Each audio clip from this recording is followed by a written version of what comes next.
পরবর্তী speaker doctor Biswajit Adak, যার জন্য আমরা সারা সপ্তাহ অপেক্ষা করে থাকি। স্যারকে ওয়েলকাম করছি। স্যার, আপনি আপনার পাঠ শুরু করুন, আমাদেরকে সমৃদ্ধ করুন। Welcome Biswajit sir. হ্যাঁ, ধন্যবাদ আপনাকে। ধন্যবাদ জানাই রথীন সরকার স্যার, ধন্যবাদ জানাই ইন্দ্রজিৎ স্যার এবং উপস্থিত সমস্ত ডাক্তারবাবুকে জানাই নমস্কার, শ্রদ্ধা, ভালোবাসা। আজকের পাঠ ন্যাট্রাম সাল্ভ দিয়ে দিয়েছেন। ন্যাট্রাম সাল্ভ তো হচ্ছে, ন্যাট্রাম মানে ইমোশনাল আর সাল্ভ হচ্ছে ইন্টেলেকচুয়াল। তাহলে একদিকে ইমোশনাল আর একদিকে ইন্টেলেকচুয়াল, দুটোর যোগ সূত্র হচ্ছে ন্যাট্রাম সাল্ভ। চলুন আমি একটা ছোট কেস বলি, আমার নিজস্ব একটা ক্লিনিকের কেস। সেটা আমি 2024 সালে ফেব্রুয়ারি মাসে আমি ওয়েস্ট বেঙ্গল অ্যাপ্লাইড মাইন্ডে আমি ওইটা কেস। তো একটা 5 বছরের বাচ্চা, খুবই শান্ত, পরিচ্ছন্ন এবং খুব নরম স্বভাবের, উগ্রতা তার মধ্যে নেই। এবারে ওই মা মেয়ে আমার কাছে প্রায় ওষুধ আনতে আসে। মায়ের ওষুধ নেওয়া হয়ে গেছে, তারপরে মা বলছে আমি মেয়েটার ওষুধ নেবো। বলে বলো কি সমস্যা।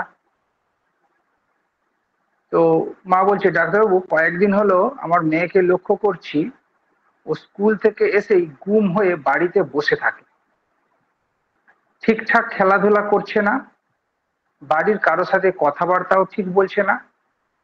হ্যাঁ, চুপচাপ স্কুল থেকে আসলো, চুপচাপ বাড়িতে বসে আছে। তো আমরা ওর সাথে কথা বলতে গেলে ও মনমরা হয়ে থাকে এবং খুবই বিরক্ত বোধ হয়, মানে কথা বলাটা ঠিক পছন্দ করছে না, চুপচাপ একা একা থাকতে চাচ্ছে। আগে যে এরকম হাসি খুশি গল্প, মা মা করে ডাকা সবকিছু করতো, এখন দেখলাম ও যেন চুপচাপ ঝিমিয়ে গেছে, মন মরা হয়ে রয়েছে। এবং ওর সঙ্গে আমি কথা বলতে গেলে ও বিরক্ত বোধ করছে। ও বলে যাও, আমার কিছু ভালো লাগছে না। ঠিক আছে, গুমসুম হয়ে গেছে। স্কুলের আন্টিরাও একই কথা বলে, কারোর সাথে মেশে না। স্কুলের মা বলছে আমি স্কুলে গিয়েছিলাম, ওর আন্টিরাও বলছে যে আপনার মেয়ের কি হলো, ও কয়েকদিন লক্ষ্য করছি কারোর সাথে মিশছে না, স্কুলে চুপচাপ একা একা বসে আছে, মনমরা হয়ে। ওর কিছু বাড়িতে কিছু হয়েছে নাকি? বলছে না, সেরকম তো কিছু নেই, তবে হ্যাঁ ঘরেও দেখছি ওই রকম, আর আপনি বলছেন স্কুলেও ওই রকম। পড়াশোনা স্কুলের আন্টিরা একই কথা বলছে, কারোর সাথে মিশছে না, কারোর সাথে কথা বলতে যাচ্ছে না, খেলাধুলাও করছে না। এখন সবসময় পড়াশোনায় ব্যস্ত, কিন্তু পড়াও ঠিকঠাক করতে পারছে না, মানে মুখে বই গুঁজে নিয়ে সবসময় পড়ে রয়েছে, খেলতেও ভালো লাগছে না, কারোর সঙ্গে কথা বলছে না। কিন্তু একটা বইয়ে পড়া ধরলে ও পারছে না, তার মানে পড়ছে কিন্তু পড়ায় মন নেই, অন্য তাহলে কিছু অন্যভাবে কিছু মন রয়েছে। সারাক্ষণ বই নিয়ে বসে রয়েছে, কিন্তু একটা ধরলেও পারবে না, আসলে চুপচাপ বই নিয়ে বসে রয়েছে। তো আমি বললাম একটু ভেবে বলুন তো, এমন কেন এমন হলো, মানে কি করে এরকম। ও তো খুব একটা জলি, বেশ হাসি খুশি, গল্প কথা বলা, মনের লোক পেলে তো খুব করতো, তো কেন এরকম হয়ে গেল? তোর মা বললো সেরকম বলতে পারছি না, তবে একটা কারণ হলেও হতে পারে। বলে বলুন। মা বলছে আমার মনে হয় ওর ক্লাসে একজন ওর বন্ধু আছে, যার সাথে ও খুব ঘনিষ্ঠভাবে মিশে কথা বলে, খাওয়া দাওয়া করে, হাসি গল্প খেলা একসাথে সবই করে। মানে একটা বন্ধু, তার সাথে ওর অত্যন্ত আন্তরিক সম্পর্ক, এত ঘনিষ্ঠভাবে তার সাথে মিশে যায়, তো তার সাথেই খেলাধুলো, তার সাথে সবসময় মিশে থাকবে, তার সাথে হাসি, একসাথে আমি কোনো টিফিন বানিয়ে দিলে একসাথে খাবে, এই রকম ছিল। কিন্তু আমার মেয়ে এই বছর স্কুলে প্রথম হয়ে গেছে, ফার্স্ট হয়ে গেছে। আর তারপর থেকে ওই বান্ধবী, ওই মানে আমার মেয়ের যে বান্ধবী, সে এর সাথে মানে আমার মেয়ের সাথে আর কথা বলছে না, দূরে দূরে থাকছে। তো এ কি করছে, মানে আমার মেয়ে তার সাথে বারবার কথা বলার চেষ্টা করছে, তাকে টিফিন খেতে দিচ্ছে, তার সাথে খেলাধুলা করার চেষ্টা করছে, তাকে ডাকছে, কিন্তু সেই মেয়েটি এর কাছ থেকে দূরে দূরে থাকছে, এর সাথে আর কথা বলতে চাচ্ছে না, একটু একে একটু আড়াল করছে। আর তার মাকেও দেখলাম, এর মা বলছে যে তার মাও দেখলাম এখন যেন, আগে আমিও বাচ্চাকে স্কুলে আনতে যেতাম, দিতে যেতাম, ওর মাও যেত, আগে ওর মা আমার সাথে কত কথা বলতো, হ্যাঁ, দেখা হলে দেখলাম যে এখন ওর মাও যেন একটু এড়িয়ে এড়িয়ে চলছে, কথা বলতে চাচ্ছে না। হুম। আমার মনে হয় সম্ভবত এটাই কোনো কারণ। কারণ ওই বান্ধবী হচ্ছে প্রথম এগরোল ছিল, আর সেই জায়গাটা আমার মেয়ে এখন এগরোল করে ফেলেছে, আর ও অনেকটা নিচে নেমে গেছে। হলে এইটা হতে পারে, নাহলে আর কিছু তো কারণ নেই। সম্ভবত এটাই কোনো কারণ হলেও হতে পারে। আমরা তো কিংবা ম্যাডামকে, ওকে কেউ বকাঝকা করে না, মানে আমি বকাঝকা করছি এরকম হয়নি, বা বাড়িতে কেউ করেছে এরকম হয়নি, বা ম্যাডামদেরকে আমি স্কুলে খোঁজ নিয়েছি, তারাও কেউ যে ওকে খুব বকাঝকা কিছু করেছে বা খুব শাস্তি দিয়েছে, এরকম না। আমি তো স্কুলে গিয়ে খোঁজ খবর নিলাম, তো আমার খুব ভয় লাগছে, কি হবে, মেয়েটা আবার এরকম হয়ে গেল কেন। তো আমি 200 পাওয়ারের 3টা ডোজ দিয়েছিলাম, ওষুধ সিলেকশন করলাম, 200 পাওয়ারের 3টা ডোজ দিয়েছিলাম। তো 3 দিনের মাথায় ওর মা ফোন করছে, বলছে মেয়ে তো খুব স্বাভাবিক হয়ে গেছে। কিন্তু আপনি এবার অডিওটা দেখবেন, অডিওটা শুনবেন, শুনে বুঝতে পারবেন যে কিন্তু ওর মা বলছে যে মেয়ে তো এখন বেশ হাসি খুশি সব কথা বলছে, আগে যে গুম হয়ে বসে থাকতো, কারোর সাথে কথা বলতে চাইতো না, আবার আগের মতো হয়ে গেছে। কিন্তু আশ্চর্যজনক, আপনার ওষুধ করলো আমার মেয়েকে, মানে আমার মেয়ে ওষুধ খেলো, আর ওর বান্ধবী বদলে গেল কি করে। আমি আমার শাশুড়িকে তাই বলছি, ওষুধ খেলো কে, ঠিক হয়ে গেল আর একজন। আমি বলি কিরকম, বলছে এই তো আজকে গেলাম, গিয়ে দেখি ওই বান্ধবী ওর সাথে বেশ কথা বলছে, আয়না আয়না চলায়, একসাথে খেলবো, একসাথে কি টিফিন আনছিস, তো একসাথে বসে খেলো, টিফিন খেলো, একসাথে কথা বলছে, গল্প করছে আগের মতো। এবং ওর মাও দেখলাম আমার সাথে এখন আবার কথা বলার চেষ্টা করছে। তো আশ্চর্য, আমি আর আমার শাশুড়ি হাসছি, আমি দিলাম ওষুধ খেলো কে, আর ঠিক হয়ে গেল আর কি, এইটা ছিল কেস। ঠিক আছে, বোঝা গেছে? হ্যালো?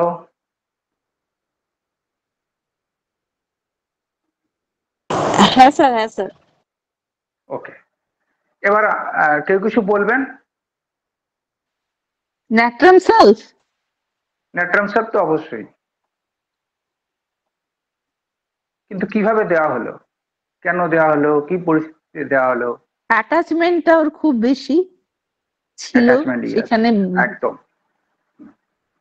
যে বান্ধবীর সাথে ওর একসাথে ঘনিষ্ঠতা অত্যন্ত, একসাথে খাওয়া দাওয়া, একসাথে কথা বলা, গল্প, খেলাধুলো, সময় কাটানো একসাথে ছিল, ইয়াস, অ্যাটাচমেন্ট বেশি ছিল। আর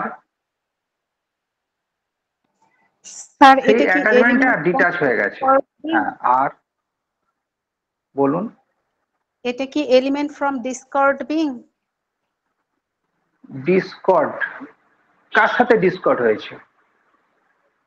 এটা ডিসকর্ড নয়, বান্ধবীর সাথে। এ তো ডিসকর্ড করে না, এ তো ডিসকর্ড করছে না।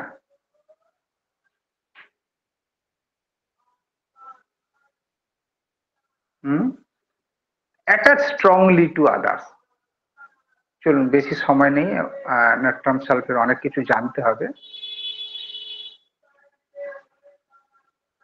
অ্যাটাচ স্ট্রংলি টু আদার্স, এতে কটা ওষুধ আছে? দুটো, কার্সিনোসিন না ট্রামসাল সম্ভবত। আর কি করছে? ট্যাসিটার্ন, এমনি নিলাম, চুপচাপ বসে রয়েছে, কারোর সাথে কথা বলছে না। স্পোকেন টু বিং অ্যাভারসান, কারোর সাথে কথা বলছে না, ঠিক আছে।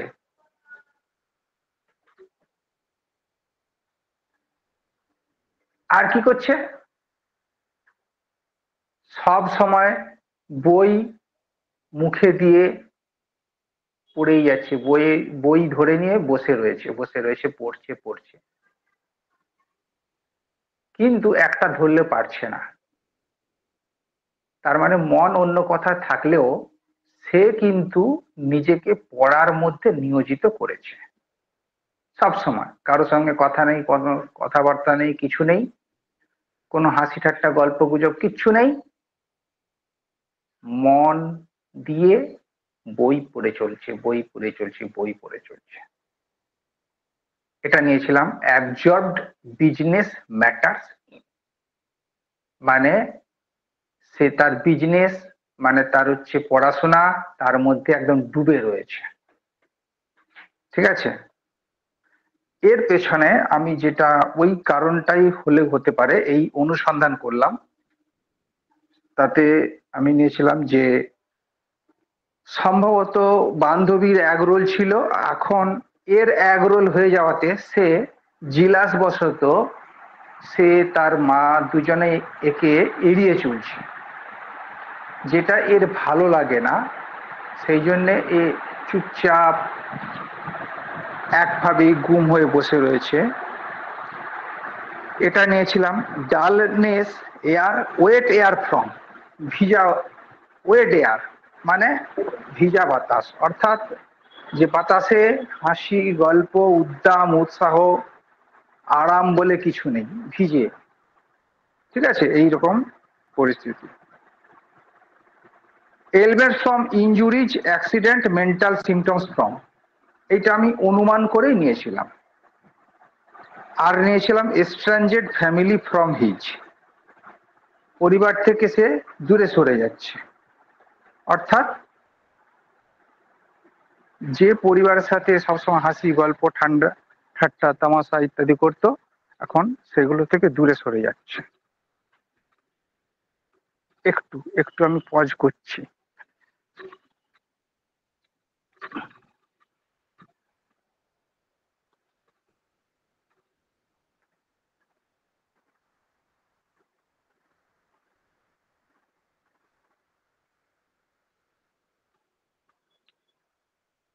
বলুন, এখানে কারো কোনো জিজ্ঞাসা কোনো প্রশ্ন থেকে থাকলে বলবেন। লাস্ট রুব্রিকটা বুঝতে পারলাম না, এই যে লাস্ট রুব্রিক কি ছিল? স্ট্রেঞ্জ, এস্ট্রেঞ্জেড ফ্যামিলি ফ্রম হিজ, মানে পরিবার, তার পরিবার কি ছিল? তার বাবা মা, তার নিকট যারা তার পরিবার ছিল, তার বন্ধু বান্ধব, বান্ধবীর মা, তার পরিবার ছিল, তার ম্যাডাম, সকলের থেকে সে দূরে সরে রাখছে, কারোর সাথে কথা বলছে না, চুপচাপ হয়ে গেছে, গুম হয়ে গেছে, এবং সে চুপ ওইভাবে রয়ে সে তার রয়েছে। এটা হচ্ছে এস্ট্রেঞ্জেড ফ্যামিলি ফ্রম হিজ, পরিবার থেকে সে দূরে সরে যাচ্ছে। এলিমেন্টস থেকে যেটা ailments from injuries accident mental symptoms from, ঠিক আছে, ailments from injuries accident mental symptoms from, অর্থাৎ মনের মধ্যে কোনো একটা দুর্ঘটনা আঘাত, মনের মধ্যে খুব আঘাত খেয়েছে, তার পরিবর্তে এ যেহেতু সেই বন্ধু বান্ধব বা বান্ধবীর সাথে স্ট্রং অ্যাটাচমেন্ট ছিল, আজকে সে অ্যাটাচমেন্ট থেকে ডিটাচ হয়ে গেছে, তার সঙ্গে কথা বলছে না, এ চেষ্টা করলেও সে তারা কেউ কথা বলতে চাইছে না, সুতরাং সেখানে খুব আঘাত পেয়েছে, আহত হয়েছে, এটা ছিল ইনজুরি, মেন্টাল ইনজুরি, ঠিক আছে। এইটা কি পেশেন্ট কারো কোনো বলেছে নাকি আপনি ধারণা করেছেন? হ্যাঁ, এইটা ভেতর এটা কেন আমি বলছি আসবো, এটা আপনাকে বুঝে নিতে হবে। নেট্রাম সালফেট যদি আমরা পড়াশোনা করি, চর্চা করি, তাহলে দেখা যাবে নেট্রাম সালফ হচ্ছে রিজার্ভ পার্সন, আর হচ্ছে স্পোকেন টু বিং অ্যাভারসন। কেউ কথা বলুক এ চায় না, আর হচ্ছে রিজার্ভ, চুপচাপ থাকে। তাহলে যে ভেতরে এর একটা ঘটনা হয়ে গেছে, দুর্ঘটনা হয়ে গেছে, খুব আহত হয়েছে, এ যদি কাউকে না বলে আপনি বুঝবেন কি করে? কিন্তু আপনাকে অনুমান করে নিতে হবে, আপনাকে অনুমান করে এগোতে হবে, কারণ তো রিজার্ভ আপনাকে বলবে না। তাহলে এই সিমটমটা আপনি পাবেন কি করে? এটাকে আপনাকে লিঙ্ক করে বের করতে হবে যে এইটাই তাহলে ঘটনা। ও যেহেতু প্রথম স্থান অধিকার করেছে আর সে দ্বিতীয় হয়ে গেছে, তার ফলে সে এড়িয়ে চলছে, কিন্তু এ তো স্ট্রং অ্যাটাচমেন্ট ওর সাথে ছিল, ঠিক আছে, যেটা ও মেনে নিতে পারছে না। Illness from, injuries, mental symptoms from. বোঝা গেছে? রুব্রিকগুলো কি দিয়ে দেবেন? সব দিয়ে দেবো, সব দিয়ে দেবো, রুব্রিক লেখা সব দিয়ে দেবো। এবার আসি আসল ব্যাপারে, আসি নেট্রাম সাল ব্যাসা বিষয়টা কি একটু আমরা বুঝে নিই। আচ্ছা, এই পর্যন্ত পরিষ্কার? এই পর্যন্ত হ্যাঁ পরিষ্কার, হ্যাঁ কিনা বলুন? হ্যাঁ স্যার, ওকে, হ্যাঁ। তাহলে আমি পরেরটা এগোবো, নাহলে নেটওয়ার্ক সালকে বুঝতে হবে না। তাহলে ঘটনা কি? একটা ঘটনা সারসংক্ষেপ হলো কি, মেয়েটার একটা বান্ধবী, তার সাথে অত্যন্ত নিবিড় সম্পর্ক ছিল, একসাথে খাওয়া দাওয়া, গল্প, হাসি ঠাট্টা, যাওয়া, সময় কাটানো ইত্যাদি ছিল। প্রথম স্থান অধিকার করার ফলে সেই মেয়েটা একে এড়িয়ে চলতে চালু করে। তারপর থেকে এ নিজেকে একা বোধ করে, অসুস্থ হয়ে যায়। কিরকম মানসিকভাবে অসুস্থ, সেইটা কিভাবে হলো সেটা তো ভেতরের ব্যাপার, কিন্তু আমরা যে ছবিটা পেলাম কি, কারো সাথে কথা বলছে না, সবসময় মুখে আহ, বই গুঁজে বসে রয়েছে। হ্যাঁ, স্কুল থেকে এসে আগে মামা করে ডাকতো, হাসি গল্প ইত্যাদি করতো, সবসময় বই নিয়ে বসে আছে, অথচ একটা ধরলেও পারে না। স্কুলের ম্যাডামরাও বলছে দা কোনো কিছু, কারো সাথে কথা বলছে না, কারো সাথে মিশছে না, কি হয়েছে আমরা বুঝতে পারছি না। এই তো ছিল ঘটনা। এবার আসি নেট্রাম সালফ, আস্তে আস্তে আরো পরিষ্কার হয়ে যাবে কিভাবে কেন হলো। একটা রুব্রিক, প্রথম রুব্রিক ছিল অ্যাটাচ স্ট্রংলি টু আদার্স। প্রথমে যদি এই রুব্রিকটাকে আমরা ভালো করে বুঝতে পারি, তাহলে টোটাল নেট্রাম সালফকে বুঝতে পেরে যাব। প্রথম বুঝতে হবে অ্যাটাচ। অ্যাটাচ মানে কি? অ্যাটাচ মানে কি? অ্যাটাচ মানে, হ্যালো, সংযুক্ত। কানেকশন, সংযুক্ত। সংযুক্ত, বেশ। আর কিছু? আর কিছু? নিবিড় সম্পর্ক, নিবিড় সম্পর্ক। নিবিড় সম্পর্ক, সে তো নিবিড় সম্পর্ক, আরো কিছু হতে পারে। অ্যাটাচ হচ্ছে being joint in close association, কোনো একজনের সাথে আর একটা, কোনো একটা বস্তুর সাথে আর একটা বস্তু ওতপ্রোত ভাবে জড়িতকে বলছে অ্যাটাচমেন্ট। যেমন ধরুন, আপনার আর আমার দুজনেরই বাড়ি বানিয়েছি, তো বলা হচ্ছে যে একটা দেওয়াল থাকবে যেটা কমন দেওয়াল, মানে এই দেওয়ালটা আপনিও ব্যবহার করতে পারবেন আর এই দেওয়ালটা আমিও ব্যবহার করতে পারবো। এটা হচ্ছে স্ট্রং অ্যাটাচমেন্ট। অ্যাটাচ হচ্ছে আপনার ঘরের সঙ্গে আমার ঘর অ্যাটাচ হয়ে আছে, একটা দেওয়াল, সেই দেওয়াল আপনারও অধিকার আছে আর আমারও অধিকার আছে, এটি attachment. Attach is an exclusive sexual relationship. আবার হচ্ছে বলা, কার খোলা আছে, এগুলো বারবার বিরক্ত হয়, আপনি বন্ধ করুন। ইমোশনাল অ্যাটাচমেন্ট হয় কিরকম না, কোনো ব্যক্তি বা বস্তুর প্রতি আবেগ, ভালোবাসার গভীর সম্পর্ককে বলা হচ্ছে ইমোশনাল অ্যাটাচমেন্ট। আচ্ছা, তাহলে আমরা লাভ কাকে বলবো আর অ্যাটাচমেন্ট কাকে বলবো, এইটা বুঝতে গেলে তার আগে কতগুলো পার্থক্য করে নিই।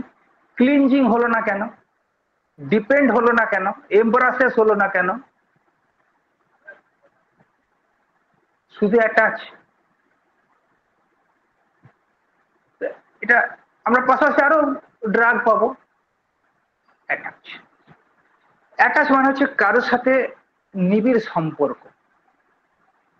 এবার অ্যাটাচের ব্যাখ্যাটা একটু পরে আসবো, আগে পার্থক্য করে নেই ক্লিনজিং। ক্লিনজিং মানে কি? ক্লিনজিং মানে হচ্ছে আঁকড়ে ধরা। তো আঁকড়ে কাকে ধরে?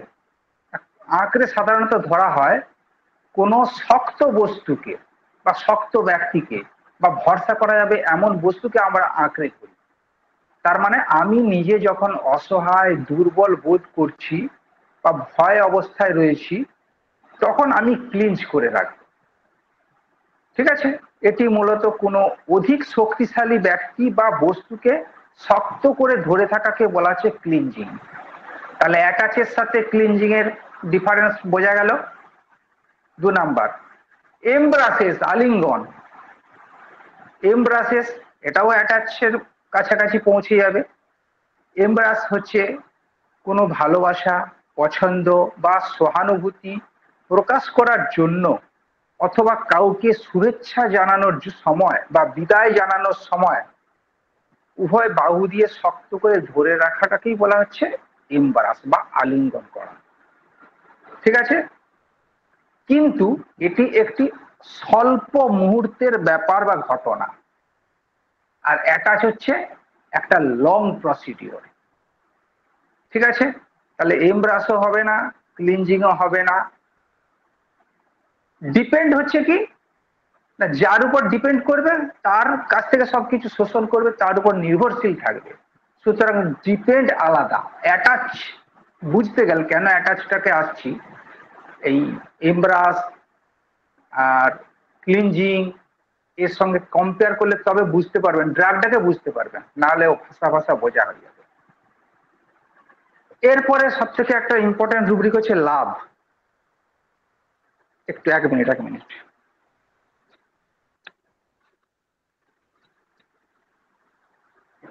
এরপরে সব থেকে ইম্পর্টেন্ট হচ্ছে লাভ। আমরা যেমন পড়েছি লাভ, লাভ সিক, অ্যান্টিম ক্রুড। আবার পড়েছি লাভ এক্সল্টেড, লাভ ভ্যানিলা, আরো কেউ আছে। তো লাভের সঙ্গে অ্যাটাচমেন্টের ডিফারেন্স কি? এটাও তো একটা বলা যায় নিবিড় সম্পর্ক। লাভ, লাভ তো একটা নিবিড় সম্পর্ক, অ্যাটাচও একটা নিবিড় সম্পর্ক। তাহলে এটা লাভ হলো না কেন, বা লাভ আর অ্যাটাচের মধ্যে ডিফারেন্সটা কি বলা যাবে? কেউ যদি সাহায্য করেন। আমার মনে হয় এটা লাভটা হচ্ছে মনের দিকের হলো, আর অ্যাটাচ মিন্স হচ্ছে আমরা যেরকম অ্যাটাচ বাথরুম বলি একটা, মানে এইটাকে Common। কম্পেয়ার করা যায়। লাভ হ্যালো, ইমোশনাল হয়, ইমোশনাল একখানা অ্যাটাচমেন্ট যেটা বহু দিনের মানে আমরা মানে মনের সঙ্গে জড়িয়ে গেছে। আর হ্যাঁ, অ্যাটাচমেন্ট ইমোশনাল অতটা নাও হতে পারে। না না, অ্যাটাচমেন্ট তো বেশি ইমোশনালি হয়, লাভও इमोशनल। लाभ और अटैचमेंट दोनों इमोशनल है, ज्यादा इमोशनल। এইরকম হতে পারে। অ্যাকচুয়ালি অ্যাটাচমেন্ট এটা তো বন্ডিং, এটা হচ্ছে একটা লাইফ লং একটা ক্যাপাবিলিটি, মানে দীর্ঘ দীর্ঘকাল ধরে এই ধরনের বন্ডিংটা থাকার কথা, যেখানে অ্যাটাচমেন্ট। আর আর লাভ লাভ, হচ্ছে, লাভ একটা নির্দিষ্ট সময়ের জন্য, এটা পার্মানেন্ট নয়। এইরকম ব্যাপার হতে পারে আর কি। এরকম ঠিক হতে পারে আছে, কি, কিন্তু হ্যাঁ বলুন লাভ বলুন। হচ্ছে, লাভ হচ্ছে অ্যানিমেট হবে, আর আর ইয়ে হচ্ছে অ্যাটাচমেন্টটা ইনঅ্যানিমেটও হতে পারে। না, শুনুন, পুরোপুরি অপোজিট, জাস্ট অপোজিট। ধরুন মাদার তার চাইল্ডকে অ্যাটাচ করে না লাভ করে? হ্যাঁ, আই লাভ লাভ করে। My son, I love my son, I love my mom, mother. Attach বলে কি? না, লাভ লাভ। বলে। হুম। লাভ বলে, কেন বলে? লাভে কি হচ্ছে, আমি চাই তুমি ভালো থাকো। অ্যাটাচমেন্টে কি হচ্ছে, তুমি এইটা বলো যে আমি যাতে ভালো থাকি, জাস্ট উল্টো। Love says I want you to be happy. আমি যাকে লাভ করছি আমি চাই সে যেন ভালো থাকে, তার খুশির জন্য আমার জন্য একটা তার খুশির জন্য আমি গিফট নিয়ে যাচ্ছি, আমি একটা ফুলের তোড়া নিয়ে যাচ্ছি।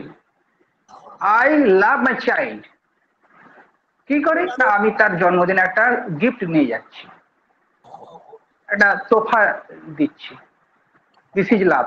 লাভে কি হচ্ছে, তাহলে কি হবে, আমি কি করলাম না তাকে একটা জিনিস উপহার দিলাম, তাতে সে খুশি হলো, তাকে হ্যাপি দেখতে পারাটাই লাভ। আই লাভ মাই ওয়াইফ, ওয়াইফকে ভালো রাখতে পারা বা তার হ্যাপিনেসটা দেখতে পারাটাই লাভ।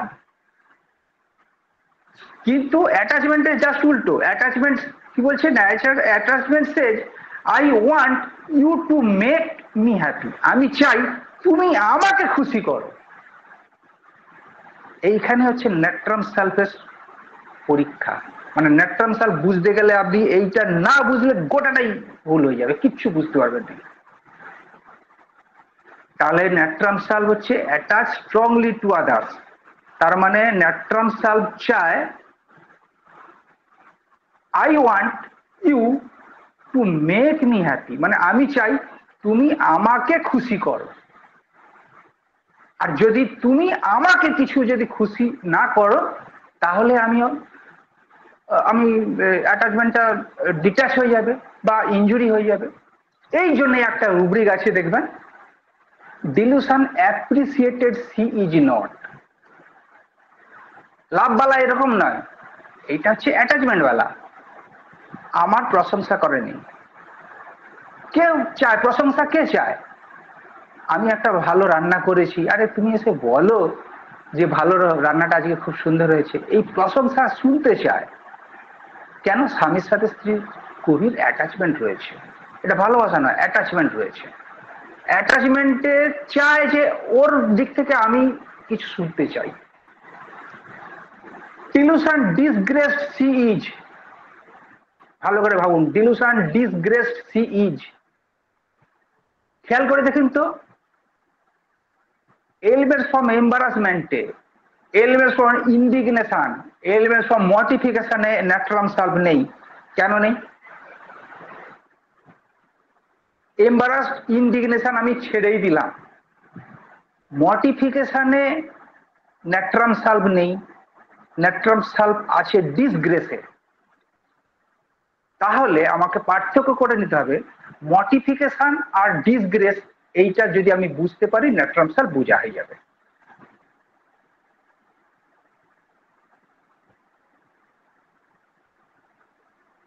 মর্টিফিকেশন আর ডিসগ্রেস পার্থক্যটা আমি বলে দিচ্ছি, খুব সংক্ষিপ্ত, টাইম বিশেষ নেই। ডিসগ্রেস হচ্ছে, গ্রেস কে দেয়? যার সাথে সম্পর্ক আছে সেই আমাকে গ্রেস দেবে, কৃতজ্ঞতা স্বীকার করবে, সেই সম্মান দেবে। আর সে যদি সম্মান না দেয়, দিস ইজ ডিসগ্রেস। মানে করে ধরুন কেউ একজন ব্যক্তি বলল যে আমার এরকম ভিক্ষা ছেলে আছে, ভিক্ষা মা আছে, বা হচ্ছে ব্রাহ্মণ ঘরে, বা হচ্ছে সৎ বা পাতানো একটা বোন, পাতানো ভাই ইত্যাদি সব থাকে। তো একটা ভালো বন্ডিং হয়েছে, কোথাও গিয়ে দুটো পরিবারের মধ্যে একটা ভালো বন্ডিং হয়েছে, হ্যাঁ, স্ট্রং অ্যাটাচমেন্ট। এরা খেলে তাকে দেয়, তারা খেলে একে দেয়, একটা স্ট্রং অ্যাটাচমেন্ট আছে, ঠিক আছে। সেখানে প্যাশন থাকবে, লাভ থাকবে, লাভ ফ্যামিলি অ্যাফেকশন থাকবে, সব থাকছে। এবার তাদের বাড়িতে নিমন্ত্রণ করলো, এ গিয়ে দেখলো যে আমাদেরকে নিমন্ত্রণ করছে ঠিকই, কিন্তু আমরা গরিব বলে আমাদেরকে সে আর ঠিকঠাক যত্ন করলো না, আদর আপ্যায়ন করলো না। যারা খুব ধনী ধনী পরিবারের থেকে আপ্যায়িত হয়ে আসছে তাদেরকে বেশি যত্ন, তাদেরকে নিয়েই ঘোরাফেরা করছে। আমরা চুপচাপ বসলাম, খাওয়া দাওয়া করলাম, চলে এলাম, আমাদের সাথে বিশেষ কথাও বললো না। তার মানে কি, যেখান থেকে সম্মান পাওয়ার উচিত, যোগ্যতা ছিল, সেখানে সেই সম্মানটা না দেওয়াটাই হচ্ছে ডিসগ্রেস। তার মানে অ্যাটাচমেন্ট ছিল বলেই ডিসগ্রেসটা হয়েছে। এবার বলি মর্টিফিকেশনে, দেখবেন মর্টিফিকেশনে ন্যাট্রাম সালভ নেই। মর্টিফিকেশন যে কেউ করতে পারে। মনে করুন আপনি আমি ভাড়া বাড়িতে থাকি, তো ভাড়া দিতে পারিনি, 2 মাসের ভাড়া দেরি হয়ে গেছে বলে বাজারের বুকে আমাকে হেনস্থা করলো, সেটা কি মর্টিফিকেশন হবে না সেটা ডিসগ্রেস হবে? This is mortification. কেন? তার সাথে আমার কোনো সেই বন্ডিং নেই, রিলেশনশিপ নেই, তাতে আমার সম্মান হানি হতে পারে, সেটা দিস ইজ মর্টিফিকেশন। ডিসগ্রেস হচ্ছে তখনই হয় যার সাথে নিবিড় সম্পর্ক আছে সে যদি আমাকে সম্মান না দেয়, দিস ইজ ডিসগ্রেস। ঠিক আছে?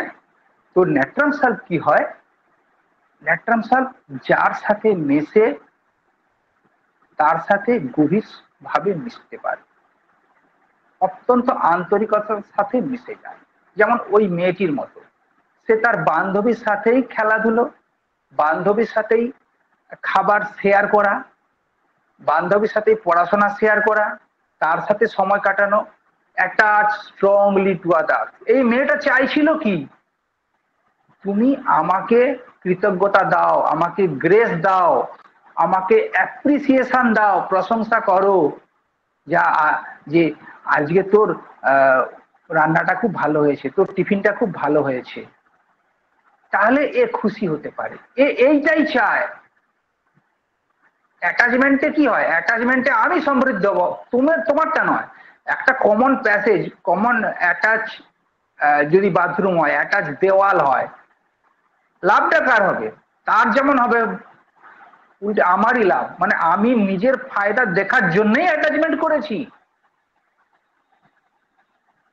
তার ফায়দার জন্য নয়। সুতরাং আমি জানি আমারটা চাই, অর্থাৎ আমার অ্যাপ্রিসিয়েশন চাই, আমার গ্রেস চাই।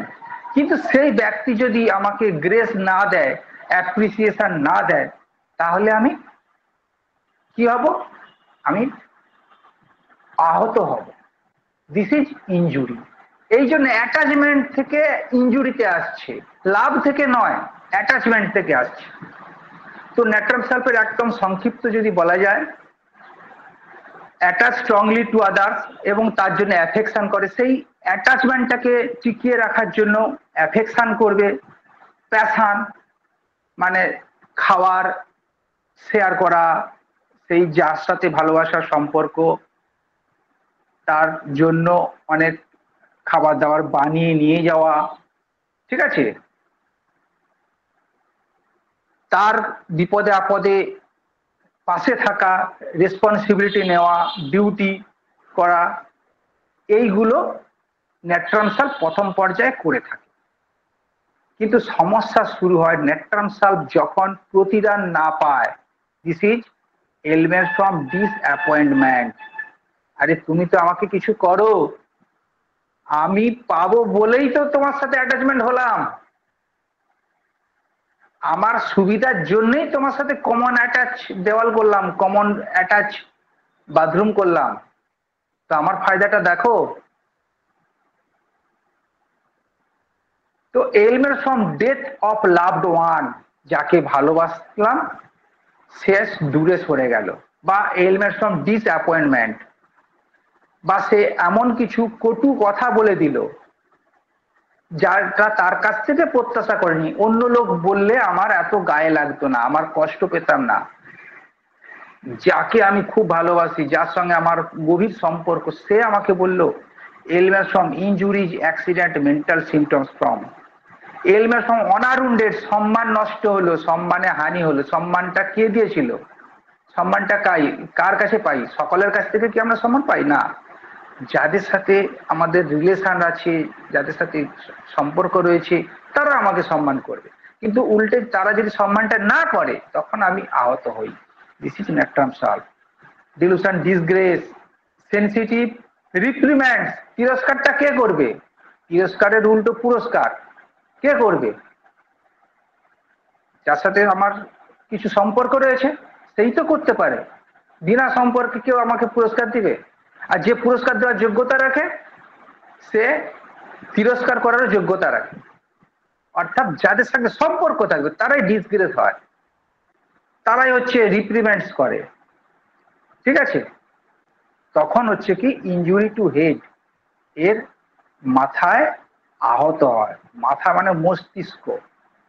এখানে বলা ভালো, প্রথমে বলে দিয়েছি নেট্রাম সাল্প, নেট্রাম মানে হচ্ছে ইমোশন আর সাল্প মানে ইন্টেলেকচুয়াল, প্রথমে বলেছিলাম। তার মানে ও ইমোশনালি কারোর সাথে অ্যাটাচমেন্ট হয়েছে, মানে ইন্টেলেকচুয়ালি কারো কাছ থেকে পাওয়ার জন্য হয়েছিল, ভালো করে ভেবে রাখুন। এই জন্য হচ্ছে নেট্রাম সাল্প। নেট্রাম মানে হচ্ছে ইমোশন, ইমোশনে কারোর কাছ থেকে অ্যাটাচমেন্ট হয়েছে, প্লাস সালফার রয়েছে অর্থাৎ ইন্টেলিজেন্স, অর্থাৎ কিছু পাওয়ার উদ্দেশ্যে। তাহলে কিছু পাওয়ার উদ্দেশ্যে অ্যাটাচমেন্ট, প্রত্যাশা রেখেই অ্যাটাচমেন্ট, ঠিক আছে। তাহলে তো ইমোশনও আছে আর ইন্টেলিজেন্সিও দুটোই রয়েছে।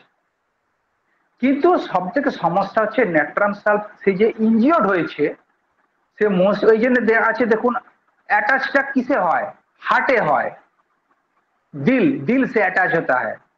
लेकिन यहाँ इंजर्ड कहाँ हुआ, दिल से नहीं, दिमाग में इंजर्ड हुआ।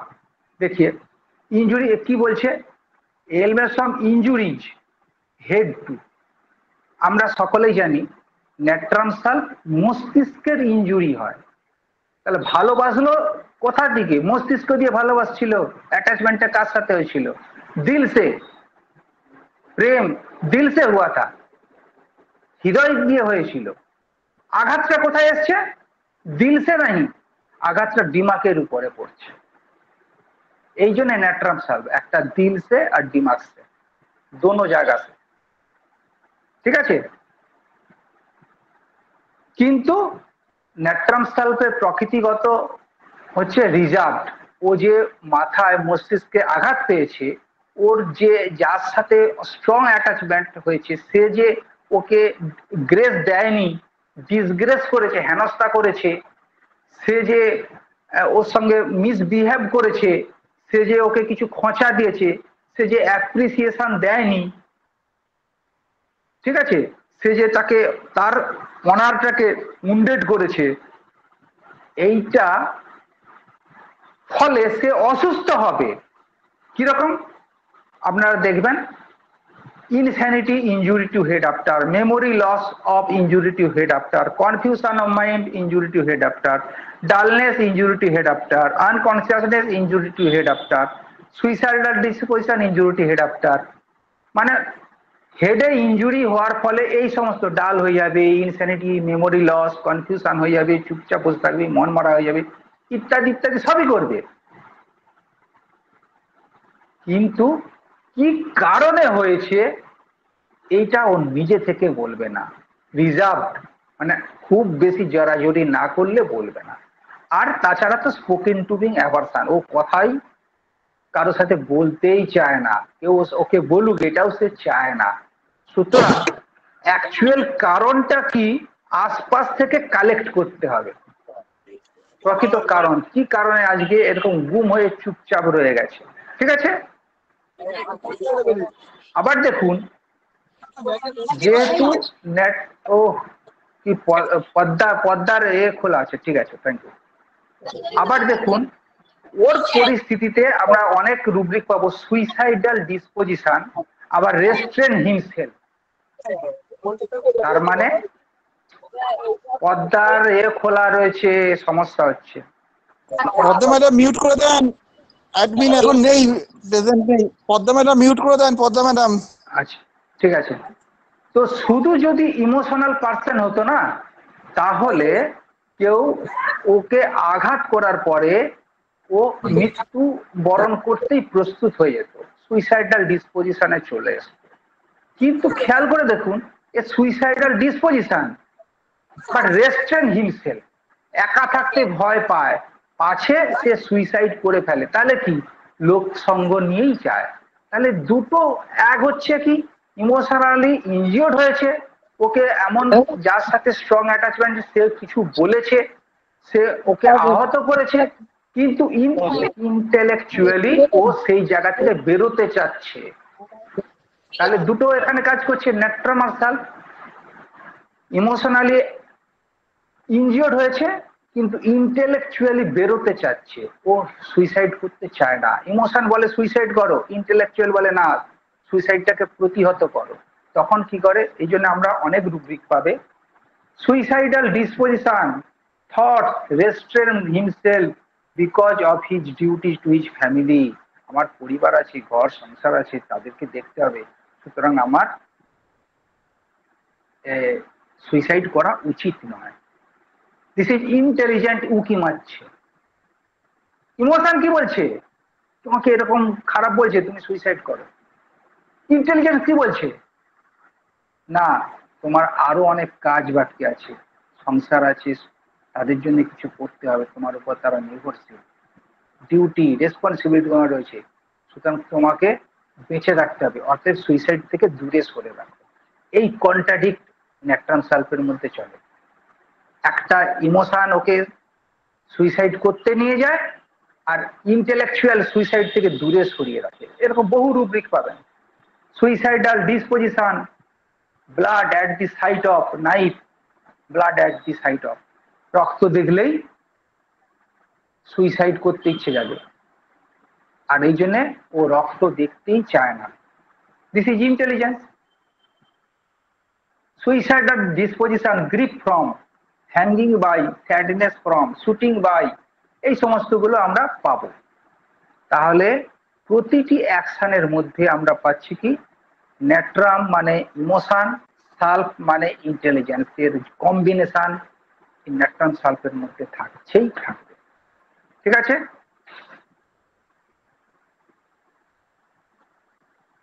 স্যার একটা কথা, হ্যাঁ বলুন। অ্যাটাচমেন্টের মধ্যে কি একটু সেলফিশনেস আছে? কিছুটা তো লাভের আছেই। মধ্যে কি স্যাক্রিফাইস? হ্যাঁ, ইয়েস ইয়েস ইয়েস, একদম। অ্যাটাচ হচ্ছে উদ্দেশ্য রেখেই অ্যাটাচ হয়। আপনি আমার সাথে যখন অ্যাটাচ একটা করেছেন, অ্যাকাউন্ট খুলেছেন, অ্যাটাচ দেওয়াল করেছেন, তো আপনার উদ্দেশ্য ছিল বলেই করেছেন। তো অ্যাটাচের মধ্যে থাকে নিজের পাওয়ার ধান্দা বা সুপ্ত ইচ্ছা, আর লাভে হচ্ছে অন্যকে খুশি করা। জেনারাস। ঠিক আছে? লাভের সাথে জেনারাসের মিল থাকতে পারে অনেকটা। লাভের উল্টো অ্যাটাচমেন্ট, উদ্দেশ্য যদি ধরেন। আমি স্ক্রিনশট কয়েকটা পাঠিয়ে দেবো, একটু দেখে নেবেন। ঠিক আছে? আর একটা রুব্রিক আছে, দেখুন, aversion wife to his, estranged wife from, estranged family from his. আচ্ছা, প্রশ্ন জাগে না, অ্যাভারশন টু ওয়াইফ আছে, তো অ্যাভারশন টু হাজব্যান্ড, সেখানে তো নেট্রাম সালফ নেই, ওয়াইফে কেন দিল, হাজব্যান্ডে কেন দিল না? তো একটা মানুষ সারাদিন পরিশ্রম করে আসছে, খেটে লুটে আসে, তারপরে সন্ধ্যেতে রাত্রিতে সে স্ত্রীর সাথে নিবিড় সম্পর্কে যেতে চায়। আর কি চায়? নিবিড় সম্পর্ক, একটু ভালোবাসা, একটু কথা, একটু গল্প, একটু খোশ ইত্যাদি যায়। আর সেই স্ত্রী যখন তাকে খিটখিট করে, বিরক্ত করে, তাকে ইনজিওর্ড করে, তাকে সম্মান দেয় না, তাকে ডিসগ্রেস করে, তাকে তিরস্কার করে, তখন সে দূরে থাকতে চায়। এই জন্যই দেওয়া আছে অ্যাভারশন টু হিজ ওয়াইফ। এখানে ওয়াইফ মানে কি? ওয়াইফ মানে হচ্ছে যাকে সবকিছু স্যারেন্ডার করা যায়, অর্থাৎ মন, প্রাণ, ধন, তিনটাই। মন দেওয়া যায়, প্রাণ দেওয়া যায়, আর ধন মানে ধন সম্পত্তি। আপনি যখন কোনো কাজে বাইরে আসছেন, আপনার অর্থ সম্পত্তি সব কার হাতে তুলে দিয়ে আসছেন? আপনার বিশ্বস্ত ওয়াইফের হাতে। কেন? তার সাথে স্ট্রং অ্যাটাচমেন্ট আছে।